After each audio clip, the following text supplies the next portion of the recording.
As Russia's ongoing war in Ukraine continues to threaten global energy security, a new poll finds that most Canadians support increasing oil and gas production.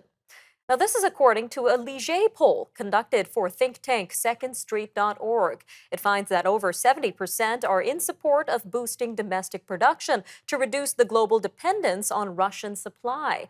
The poll that was released last week also shows that over half of Canadians agree that Canada could help European countries.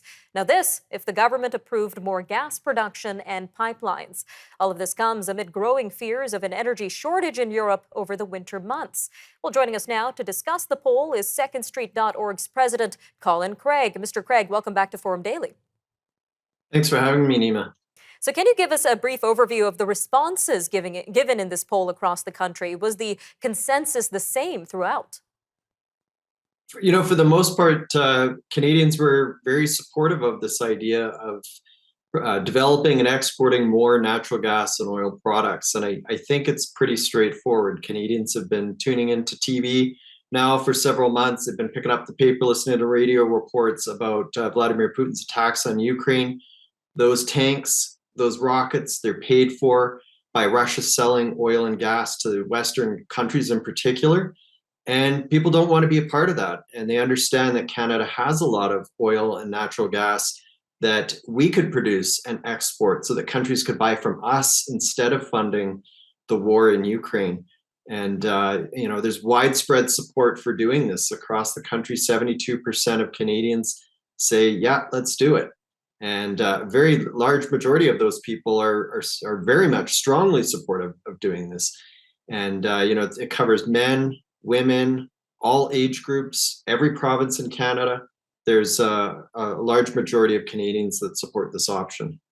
And on that note, what do we know so far about Canada's energy making potential and its ability to support in this energy crisis in Europe?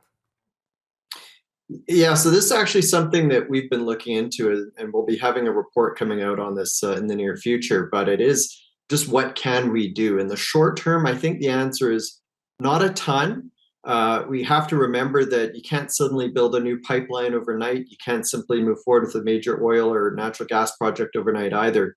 But when you start to look at the medium term and long term, I think there's definitely an opportunity for Canada to produce and export a lot of resources so that the world doesn't have to buy from Vladimir Putin. I think people really need to think of this. It's not a short-term problem with Russia and Vladimir Putin.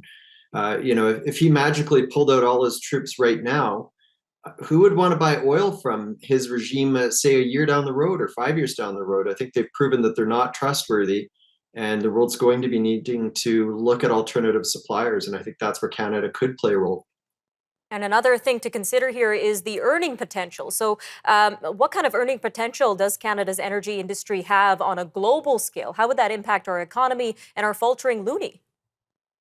It would be huge, absolutely huge, if we started to approve more projects, not just to get oil and natural gas out of the ground, but to also approve the pipelines so we can get those resources to the coast. That's what we don't have right now. This is why we can't export enough of our resources to other countries. We simply don't have the pipeline capacity to the coast.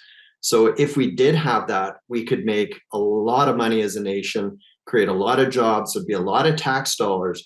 And I think one potential benefit would be, if you're concerned about the environment, two things. One is that when you replace coal power in other countries with natural gas, that's good for the environment because natural gas is a lot more cleaner burning.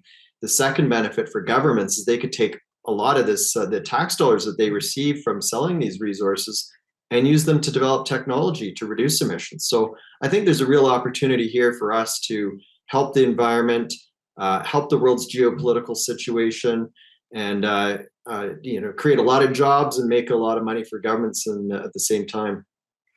All right, Mr. Craig, a quick 30 seconds left here, but some say Russia is using energy as a weapon of war. So if Canada were to invest in this, how would this impact Canada's role in this ongoing fight in Ukraine?